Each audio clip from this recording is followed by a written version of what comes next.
That fresh morning.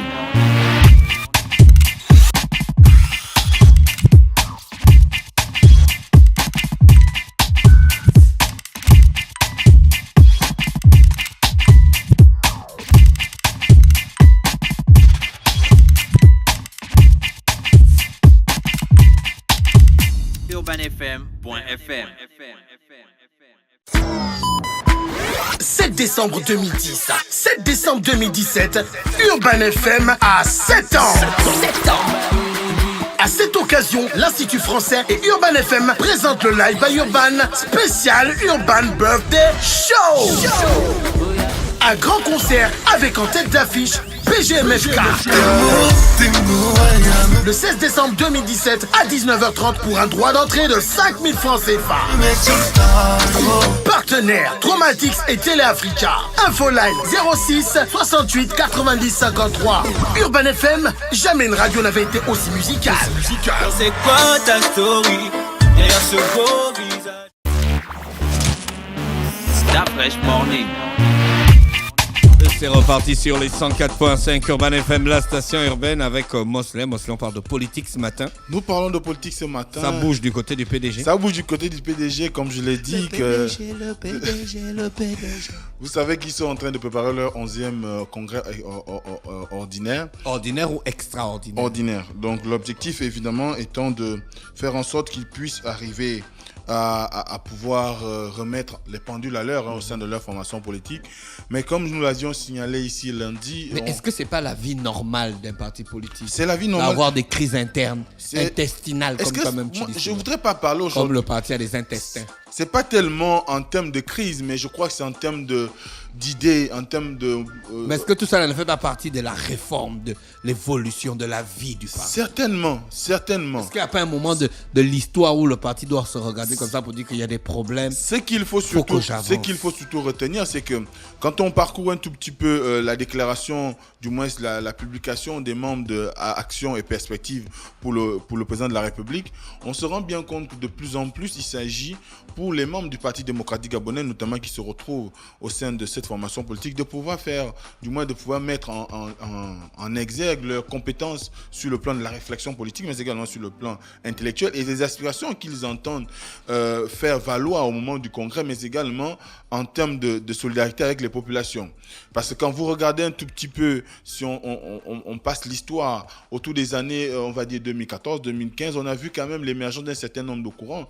C'est vrai que les courants existaient déjà plus ou moins dans le Parti démocratique gabonais depuis les années 80, avec les appellistes, les rénovateurs et consorts.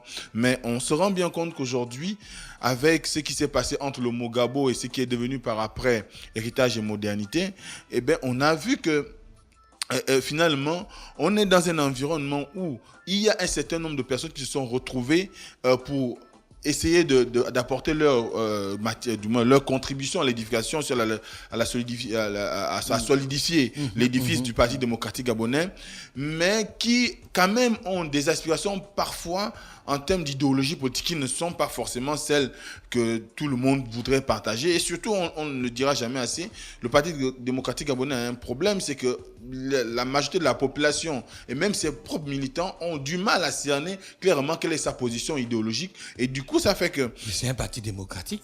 Et ça sous-entend qu'en interne... Quelle idéologie? L'idéologie, c'est la démocratie. Non, la démocratie, c'est pas une Quand idéologie. tu dis parti socialiste, l'idéologie, c'est le socialisme? Non, pas forcément. Ah, d'accord. Moi, je ne m'y connais pas en politique. Je te pose juste des questions pour comprendre. On peut être socialiste, on peut être libéraliste, on peut être, on va dire, conservateur, on peut être dans la social-démocratie, on peut... Mais le parti ça dit bien un parti démocratique. Oui, mais... Un parti qui tend vers la démocratie. Quoi? La démocratie sociale ou bien le libéralisme politique? La démocratie, grosso modo, quoi.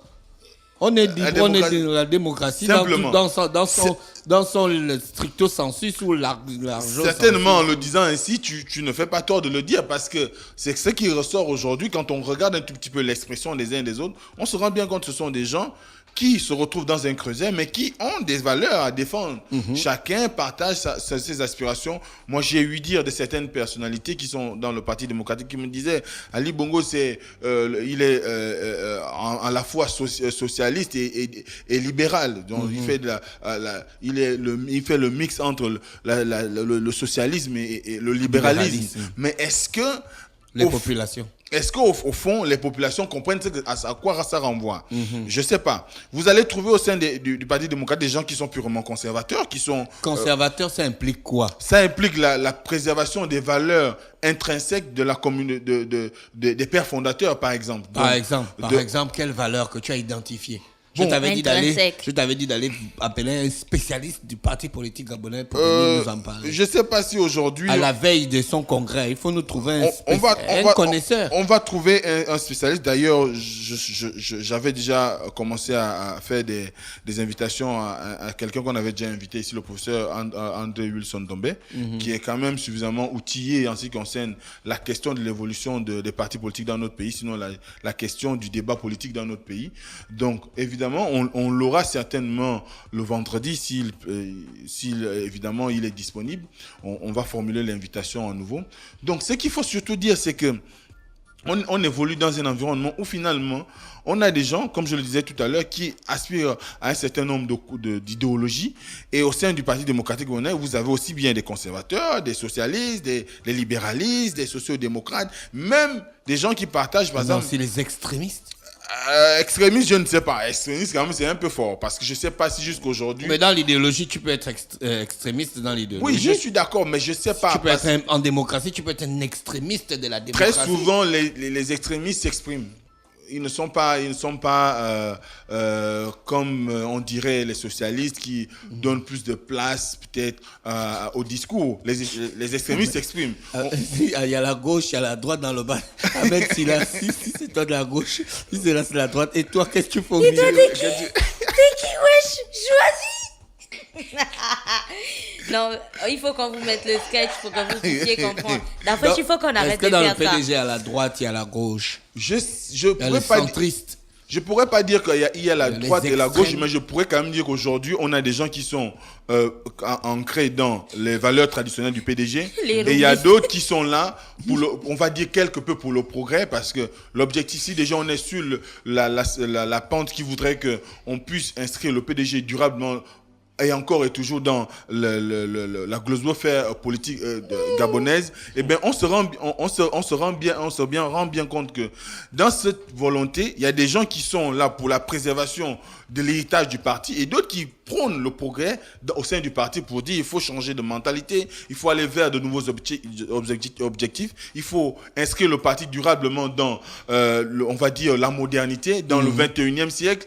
Et il y a d'autres qui refusent. Il y a d'autres qui se refusent. Mais donc voilà pourquoi il y a un peu les crises au sein du parti. C'est est-ce que c'est pas normal dans la vie? Ça fait partie de la vie même d'une société, d'une communauté, d'un groupe. Du fait qu'il y ait des crises au sein du PDG. Pourquoi les gens voient ce sont pas les gens qui s'émeuvent, mais le problème c'est qu'on se retrouve dans une situation où ce sont les crises qui naissent au sein du Parti démocratique qui étonnent.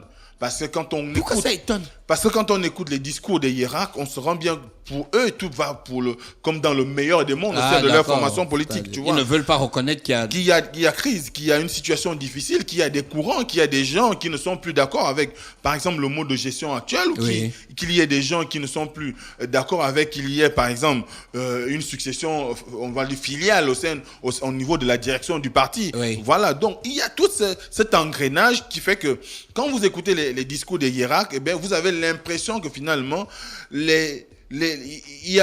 tout va bien comme dans le meilleur des mondes. Mais la new generation. Mais il y a une new generation dans le PDG. Il y a une nouvelle génération, il y a des nouvelles figures, il y a des personnes qui voudraient plus ou moins s'exprimer de plus en plus. Mais ce qu'il faut surtout dire, c'est que même dans la nouvelle génération, il y a des gens qui restent conservateurs. Non, tu ne peux pas être dans la nouvelle génération et être un conservateur. Ah non, la jeunesse n'est pas gage de progrès. Si. Ah non. Si la jeunesse n'est pas gage de projet, qu'est-ce qui sera gage de projet? On peut être jeune et avoir des valeurs des gens d'avant. Non, c'est que tu es né vieux.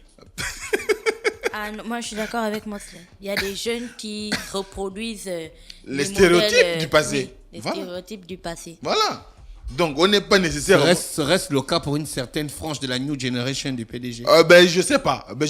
Mais c'est ce qu'on constate. Je sais pas si c'est ça, mais je sais que c'est ce qu'on constate quand on voit. Mais est-ce que toi, en tant qu'analyste politique, est-ce que tu as identifié le problème dans le PDG? C'est juste un problème de leadership.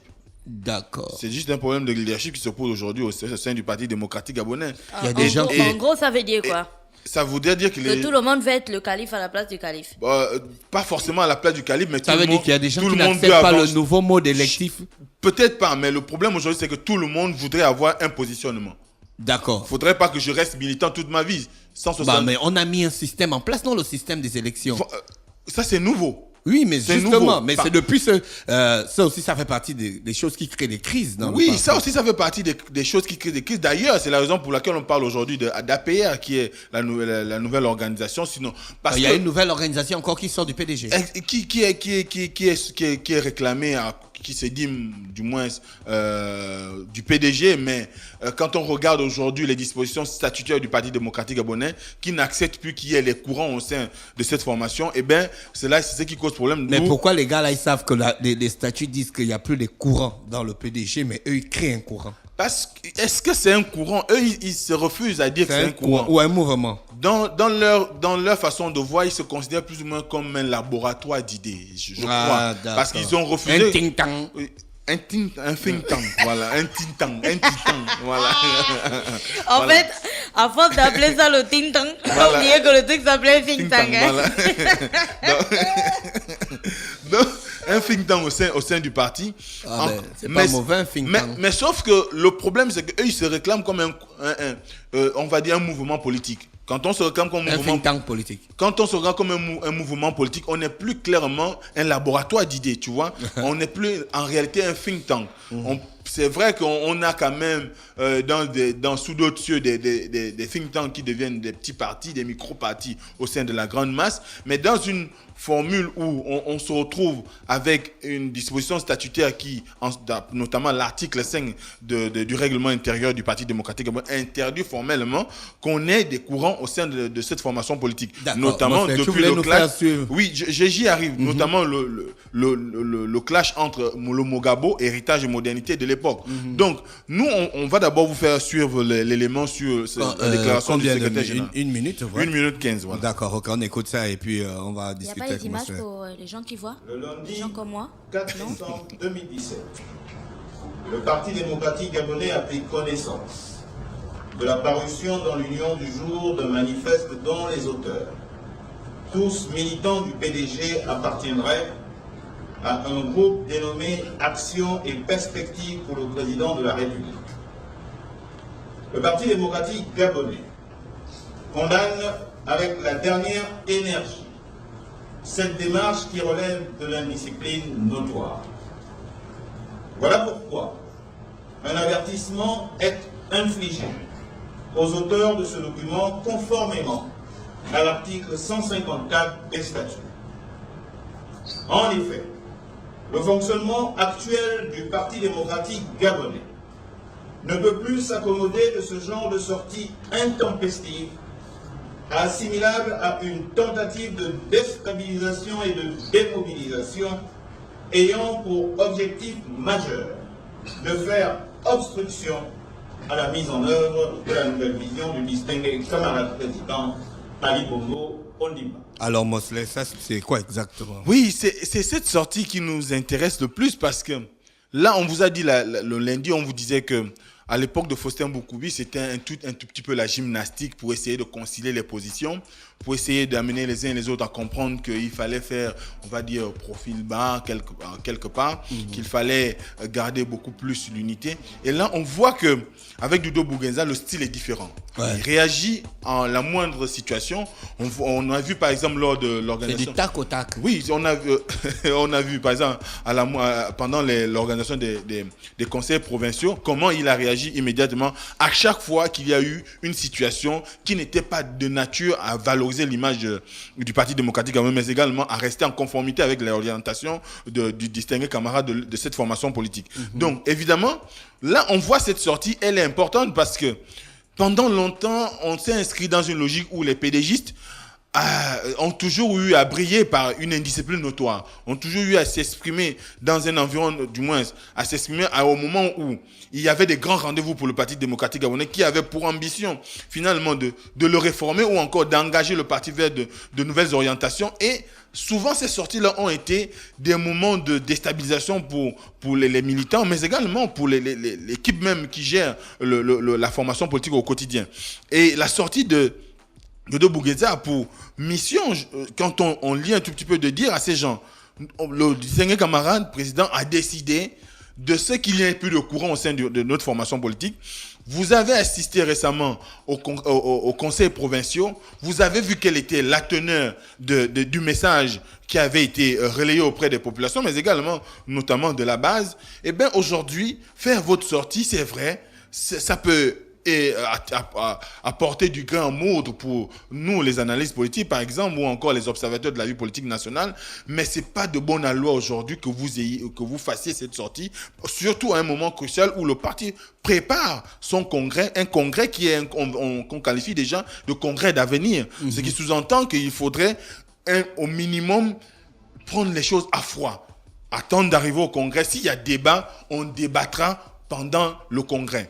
Mais ce qu'il faut aussi dire, c'est que on a comme l'impression que tous ceux qui se sont inscrits dans la logique de APR notamment ont pour ambition plus ou moins eux aussi de se positionner, parce que il faut savoir que malgré le fait que le Mogabo ait été dissous, il continue quand même à exister.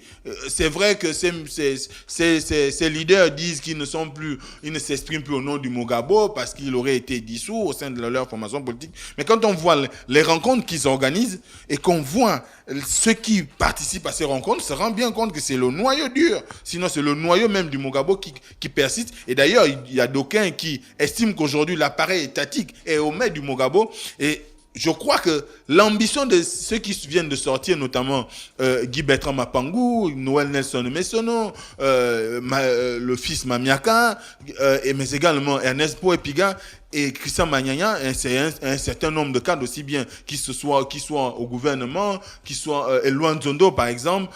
Donc je crois que toutes ces personnes aujourd'hui ont voulu également ou veulent également avoir leur mot à dire, veulent également avoir une position à déterminer, ils veulent également avoir un statut, qu'on leur reconnaisse quand même leur participation à la construction du PDG. Aujourd'hui, je crois que peut-être c'est pas de façon à faire nourrir le parti concrètement comme cela se devrait, mais au niveau du PDG, une structure comme celle-là, il faudrait qu'on ait quand même un débat qui sorte non seulement du sein du parti, mais qui puisse, on va dire, toucher l'ensemble de la population. Parce que plus on ne démocratise pas la parole, plus il y a des suspicions qui naissent. Et je crois que l'ambition était peut-être de créer un électrochoc qui ferait dire à certains qui se pensent déjà, on va dire, gouvernants au sein du PDG, que nous aussi, nous sommes là. Nous continuons à militer pour le président de la République, mais également pour les populations gabonaises, parce qu'ils ont placé leur action dans le sillage de faire en sorte que les ambitions du président de la République, notamment lors de son premier septennat, soient réalisées par les instances, on va dire non seulement du parti, mais également surtout par le gouvernement. Et surtout que nous sommes à un moment aussi bien de préparation du Congrès, mais également en perspective les législatives. Et certains parmi ceux qui sont dans APR aujourd'hui, n'ont pas sollicité les suffrages de la base lors des conseils provinciaux. Je ne sais pas pourquoi, mais toujours est-il qu'aujourd'hui, il faudrait que les gens comprennent que le PDG est certainement inscrit dans une nouvelle dynamique, une dynamique de changement, une dynamique qui veut que son secrétaire général ait la même mise. Parce que c'est le secrétaire exécutif, c'est lui qui est sur le terrain pour mener au quotidien l'action du parti. Il faudrait que les gens comprennent quand il faut suivre on va dire, les engagements du parti, il faut être respectueux de la discipline. De la déontologie. Maintenant, si on voudrait nous exprimer, créez-vous d'autres tribunes, ne vous réclamez pas ne réclamez pas votre mouvement comme faisant partie on va dire, du Parti démocratique gabonais, mais il peut s'inscrire dans une logique où vous pouvez même quelque peu mettre votre veste de PDG de côté et vous inscrire comme citoyen. Mais je sais que c'est difficile. Mais est-ce que dans le parti, il y a des instances pour exprimer ses opinions? Bon. Quand il s'agit d'une réforme ou d'une idéologie ou d'une analyse, Est-ce que dans le parti, ils peuvent dire que bon, là, moi, je suis pas d'accord, hein, les gars, je suis pas d'accord. Là encore, il y a des militants qui me disaient que les débats sont souvent houleux lorsqu'il y a les réunions du Parti démocratique gabonais, notamment quand il s'agit des convocations du secrétariat général. D'ailleurs, il vous souviendra que on avait regardé il y a quelque temps une sortie du PDG où un certain nombre de militants avaient fustigé le fait que le PDG reste toujours ce parti-là qui, finalement, au lieu d'être, on va dire, le support permanent du président de la République, est toujours là à agir après coup. Ils ne sont pas dans l'anticipation. D'ailleurs, on l'a vu avec la déclaration, du moins la sortie d'un territoire récemment. Donc, quelque part, on est dans un environnement où un certain nombre de militants aujourd'hui estiment qu'au-delà de ce qui se fait au sein de leur formation politique, on peut avoir des réunions du bureau politique, on peut avoir des réunions du comité permanent, on peut avoir des réunions au sein du comité des sages, mais certainement qu'ils n'ont pas la latitude de s'exprimer au mieux. Il vous souviendra que lorsque l'héritage de modernité avait claqué la porte au Parti démocratique, c'était au cours d'une réunion du bureau politique, notamment en Ngondje. Oui. Ils avaient claqué la porte tout simplement parce qu'on ne leur donnait pas la possibilité de dire ce qu'ils pensaient. Donc, clairement, il ne faudrait pas qu'on en arrive... Est-ce qu'on n'était pas d'accord avec ce qu'ils avaient dit? Ou bien on ne donnait pas la possibilité de s'exprimer parce que c'était quand même des cocos? Mais on vous donne, vous prenez la parole et qu'on vous donne l'impression que ce que vous dites n'est pas logique et que vous... Mais si le moment est arrivé où c'est plus logique ce que vous dites, si vous ne vous inscrivez plus dans la logique du parti, on vous donne la parole, mais on vous dit clairement que le parti n'est plus dans cette logique. Mais ce que le parti doit aussi comprendre à un certain moment, c'est qu'il y a toujours quelque chose... Le parti doit évoluer, mon frère.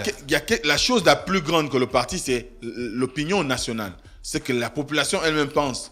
Donc, quand vous avez des gens qui viennent vous parler de ce qu'il y a en rapport avec les populations, on voit par exemple à PR, leur ambition c'était de dire le logement. C'est un échec patent jusqu'aujourd'hui. Depuis le départ de Moubamba, on ne parle plus du logement au Gabon. C'est ce que l'APR veut dire. C'est ce qu'ils disent. Que pour eux, les grands chantiers du chef de l'État, notamment en relation avec, par exemple, le logement, la route et consorts, les problèmes sociaux qu'on rencontre partout, il faudrait que le parti les prenne à bras le corps, mais également le gouvernement, pour résoudre ces problèmes-là.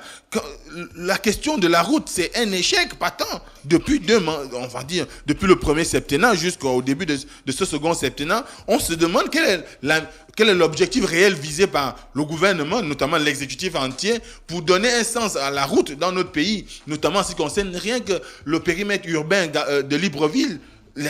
Tu peux pas dire que la route c'est un échec patent. On a quand même amélioré. Est-ce que c'est lui qui dit ça? C'est pas moi. Ah ok, d'accord. C'est pas moi. Moi je dis ce qui ressort. Ils ne peuvent pas dire ça parce que ça c'est quand même un peu faire preuve de mauvaise foi parce qu'il y a quand même des kilomètres de route qui ont été aménagés. Mais là il faut les avoir en face pour qu'ils donnent des explications. Il faut les avoir en face. Pourquoi ils font état de cette situation. Mais quelque part aussi on pourrait nous dire, je l'avais dit ici une fois, que comment vous allez expliquer à quelqu'un qui habite à Cocotier, quand il sort tout le matin, il a des problèmes pour avoir un clan d'eau pour rien que rallier le petit marché d'Nkembo.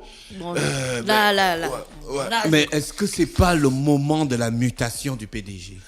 Certainement que c'est le moment de la mutation du PDG. Je crois que le PDG Est-ce que le rouleau compresseur ne devient pas trop lourd? Quand il y a la mutation, les mutants, X-Men, tu vois, la Pokit. Je vois, ouais. Tu vois, non? Donc c'est un peu douloureux. Oui, c'est douloureux. Le changement est toujours difficile. Quand vous avez été habitué à un ordre, quand on vous dit qu'il faut maintenant passer à autre chose, c'est toujours difficile. Il y a une période de flottement. Et on l'a toujours dit. Et d'ailleurs, c'est la raison pour laquelle vous voyez que depuis 2009, nous sommes dans cette situation de flottement où les Gabonais qui hier encore voyaient la conduite du pays d'une manière et qui voient celle d'aujourd'hui, ils se demandent est-ce que le bateau est toujours bien guidé.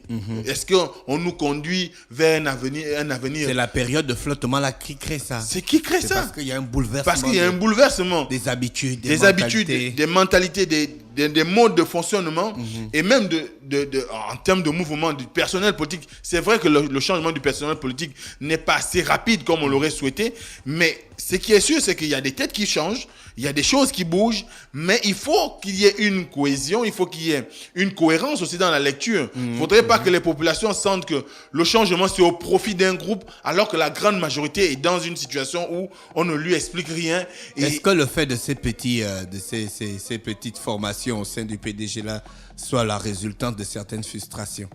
Oui, En partie, quand on regarde au loin, on se rend bien compte que la majorité des frustrations qu'on rencontre, même les départs qu'on a enregistrés au PDG depuis 2009, c'est lié au fait que les gens, aujourd'hui, ont l'impression qu'au sein de cette formation, le débat démocratique qu'ils réclament à corps et à cri, n'est plus d'actualité. Je prends l'exemple d'Héritage et Modernité qui a parlé leur responsable avait parlé en son temps des profiteurs situationnistes.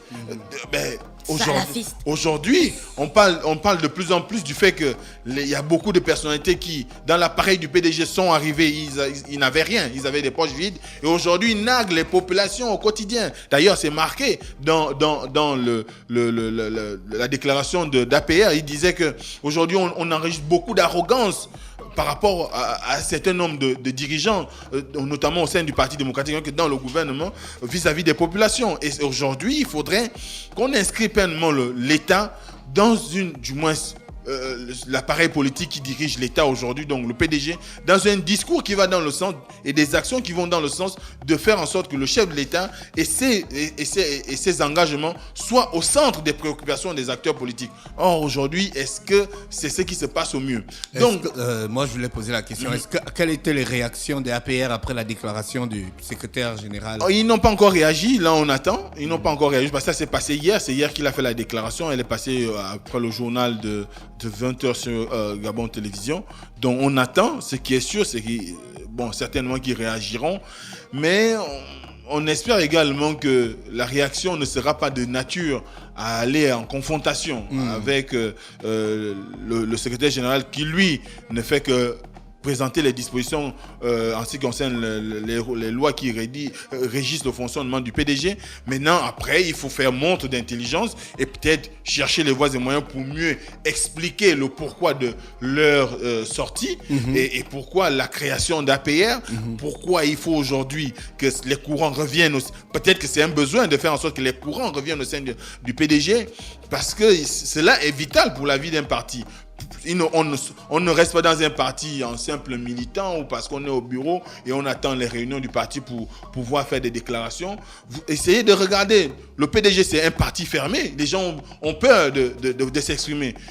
C'est pourquoi vous verrez que les chaînes de télé, de radio, tous les plateaux politiques sont en carence par rapport à la présence des acteurs politiques parce qu'il y a un embrigadement de la parole dans notre pays qui fait que les militants des formations politiques n'arrivent même pas à parler. Mais ça, c'est pas propre au PDG, hein. Même tous les autres partis de l'opposition. Mais tous sortent du moule là. Ouais. Tous sortent du moule. Le jour où il y aura la libération de la parole au sein du PDG, qui est la première formation politique de notre pays, on aura la libération de la parole dans toutes les tribunes politiques de notre pays. D'accord. Merci Mosley qui revenait donc sur la crise au sein du PDG. Voilà. Après la déclaration du secrétaire exécutif du PDG, il est intérimaire, non?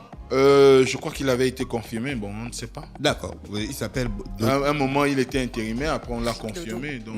Eric Dodo Bungenza. Eric Dodo Bungenza. Merci encore à Mosley qui revenait sur la politique ce matin sur les 104.5 Urban FM, la station urbaine dans l'Uda Fresh Morning, le réveil matinal le plus haut de la capitale sur la radio la plus haute de la capitale. Il est exactement 9h55. C'est le moment pour nous de laisser la place à René Ruth qui est avec nous dans le studio des 104.5 Urban FM, la station urbaine. René Ruth, bonjour. Bonjour Dafré. 7 décembre 2010, 7 décembre 2017, Urban FM a 7 ans. 7 ans. À cette occasion, l'Institut français et Urban FM présentent le Live by Urban spécial Urban Birthday Show. Un grand concert avec en tête d'affiche PGMFK. Le 16 décembre 2017 à 19h30 pour un droit d'entrée de 5 000 francs CFA. Partenaires Traumatics et Téléafrica. Infoline 06 68 90 53. Urban FM, jamais une radio n'avait été aussi musicale. C'est quoi ta story derrière ce beau visage? Urban FM. Découvrez et apprenez Urban FM. C'est la première radio urbaine au Gabon. Urban FM, c'est aussi une équipe de jeunes dynamiques à votre écoute pour vous satisfaire. La recherche d'une qualité de son parfaite, de nouvelles techniques de communication. Urban FM, c'est une nouvelle manière de voir et de faire de la radio. Grâce à Urban FM, vous n'écouterez plus la radio de la même façon. Entrez dans l'univers Urban FM 104.5, la station urbaine.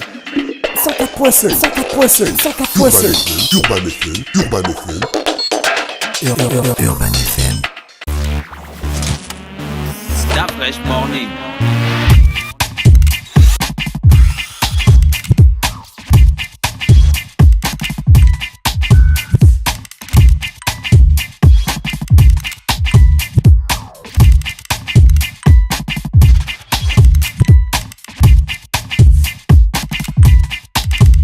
UrbanFM.fm.